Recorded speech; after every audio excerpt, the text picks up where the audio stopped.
নমস্কাৰ বন্ধু, job tech Assam চেনেলত সকলোকে স্বাগতম জনাইছোঁ। বন্ধুসকল, ADRE 2.0 এডমিট দিছে বুলি সকলোৱে জানে।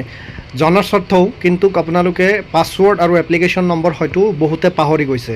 এতিয়া তেনেস্থলত এপ্লিকেশ্যন নম্বৰ আৰু পাছৱৰ্ড নহ'লে কি কৰিব? আপোনালোকে যিকোনো এটা ৱেবছাইটত যাওক, ছাপ'জ আছাম কেৰিয়াৰত গৈ পেলাই আপোনালোকে এডমিটত ডাউনলোড কৰিবৰ কাৰণে ক্লিক কৰক। ক্লিক কৰাৰ পিছত এনেকুৱা এটা ইণ্টাৰফেচ আহিব। আপোনালোকে স্ক্ৰল ডাউন কৰিব তলফালে, স্ক্ৰল ডাউন কৰি থাকক। তলফালে চাব লিংক আছে।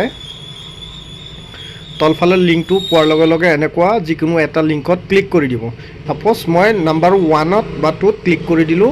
এনেকুৱা এটা ইণ্টাৰফেচ অ'পেন হ'ব, য'ত আপোনাৰ পাছৱৰ্ড থাকিলে, এপ্লিকেশ্যন নাম্বাৰ থাকিলে আপোনালোকে টাইপ কৰি লগ ইন কৰি পেলাই ডাউনলোড কৰিব পাৰে।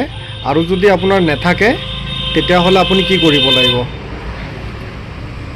যদি পাছৱৰ্ড পাহৰি গৈছে বা এপ্লিকেশ্যন নাম্বাৰ পাহৰি গৈছে তেতিয়াহ'লে আপোনালোকে